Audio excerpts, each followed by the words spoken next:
ಬೆಂಗಳೂರಲ್ಲಿ ಕಳ್ಳತನದ ಸಮಸ್ಯೆಗಳು ಒಂದು ಕಡೆ ಆದರೆ ರೋಡ್ ರೇಜ್ ಪ್ರಕರಣಗಳು ಇನ್ನೊಂದು ಕಡೆ. ಏನೋ ಒಂದು ಸಣ್ಣ ಕಾರಣಕ್ಕೆ ರೋಡಲ್ಲೇ ನಿಲ್ಲಿಸಿ ಗಲಾಟೆ ಮಾಡಿ ಹೊಡೆದು ಬಡಿದು ಇವೆಲ್ಲ ಆಗಿರ್ತಕ್ಕಂಥದ್ದು ನಾವು ನೋಡಿದ್ದೀವಿ. ಸೊ ಹಾಗಾಗಿ ಈ ರೋಡ್ ರೇಜನ್ನು ತಡೆಯೋದಕ್ಕೆ ಟ್ರಾಫಿಕ್ ಪೊಲೀಸರಿಗೆ ಟಾಸ್ಕ್ ಅನ್ನು ಕೊಡಲಾಗಿದೆ.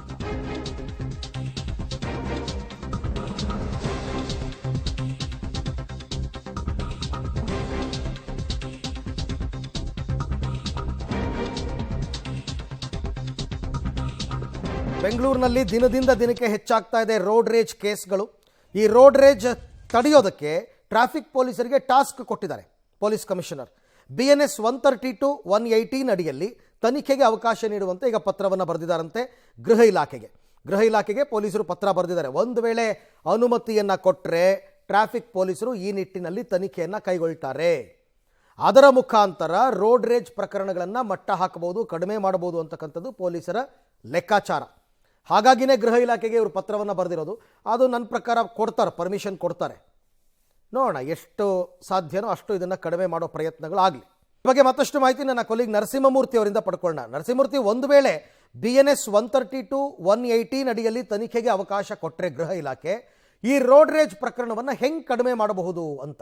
ಅರವಿಂದ, ಬೆಂಗಳೂರಿನಲ್ಲಿ ತೀರಾ ಇತ್ತೀಚೆಗೆ ರೋಡ್ ರೇಜ್ ಪ್ರಕರಣಗಳು ಹೆಚ್ಚಾಗ್ತಿದ್ದಾವೆ. ಸಣ್ಣ ಪುಟ್ಟ ಕಾರಣಕ್ಕೆ ಗಾಡಿ ಸ್ಕ್ರಾಚ್ ಆಯಿತು ಅಂತಲೋ ಅಥವಾ ಗಾಡಿ ಓವರ್ಟೇಕ್ ಮಾಡಿದ್ರು ಅಂತಲೋ ಅಥವಾ ಗಾಡಿಯನ್ನ ಟಚ್ ಮಾಡಿದ್ರು ಅನ್ನೋ ಕಾರಣಕ್ಕೆ ಗಲಾಟೆಗಳಾಗೋದು, ಹಲ್ಲೆಯನ್ನು ನಡೆಸೋದು ಇವೆಲ್ಲವೂ ಕೂಡ ಇತ್ತೀಚೆಗೆ ಹೆಚ್ಚಾಗಿದೆ. ಅದರಲ್ಲೂ ಬೆಂಗಳೂರಿನಲ್ಲಿ ಯಾರು ಈ ರೋಡ್ ರೇಜ್ ಪ್ರಕರಣಗಳಲ್ಲಿ 2 ಬಾರಿ ಭಾಗಿಯಾಗ್ತಾರೋ ಅಂಥವರ ಮೇಲೆ ರೌಡಿ ಹಾಳೆಯನ್ನು ತೆರಿತೀವಿ ಅನ್ನೋ ಮಟ್ಟಿಗೆ ಸೂಚನೆಯನ್ನು ಕೊಟ್ಟರೂ ಸಹ ಈ ಒಂದು ಆಕ್ಟಿವಿಟಿಗಳು ನಿಲ್ತಿಲ್ಲ. ಹೀಗಾಗಿ ಪೊಲೀಸ್ ಇಲಾಖೆ ಒಂದು ಚಿಂತನೆಯನ್ನು ನಡೆಸಿದೆ, ಗೃಹ ಇಲಾಖೆಗೆ ಒಂದು ಮನವಿಯನ್ನು ಸಲ್ಲಿಸಿದೆ.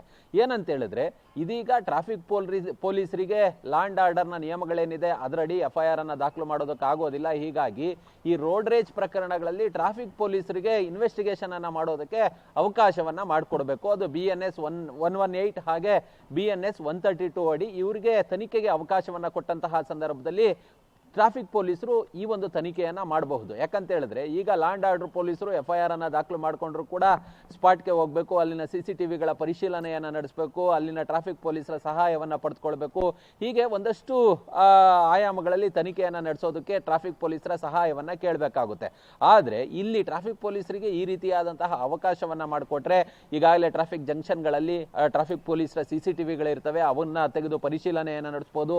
ಅಥವಾ ಸ್ಥಳದಲ್ಲಿ ಯಾರೋ ಟ್ರಾಫಿಕ್ ಕಾನ್ಸ್ಟೇಬಲ್ ಕರ್ತವ್ಯವನ್ನ ನಿರ್ವಹಿಸ್ತಿರ್ತಾರೆ, ಅವರ ಹೇಳಿಕೆಗಳನ್ನು ದಾಖಲು ಮಾಡಿಕೊಳ್ಳಬಹುದು. ಹೀಗಾಗಿ ಈ ಒಂದು ರೋಡ್ ರೇಜ್ ಪ್ರಕರಣಗಳನ್ನ ಟ್ರಾಫಿಕ್ ಪೊಲೀಸರಿಗೆ ತನಿಖೆಗೆ ಅವಕಾಶವನ್ನ ಮಾಡಿಕೊಟ್ರೆ ಅನುಕೂಲ ಆಗುತ್ತೆ ಅನ್ನೋ ಮಟ್ಟಿಗೆ ಗೃಹ ಇಲಾಖೆಗೆ ಇದೀಗ ಮನವಿ ಪತ್ರವನ್ನ ಸಲ್ಲಿಸುವ ಕೆಲಸವನ್ನ ಹಿರಿಯ ಅಧಿಕಾರಿಗಳು ಮಾಡಿದ್ದಾರೆ.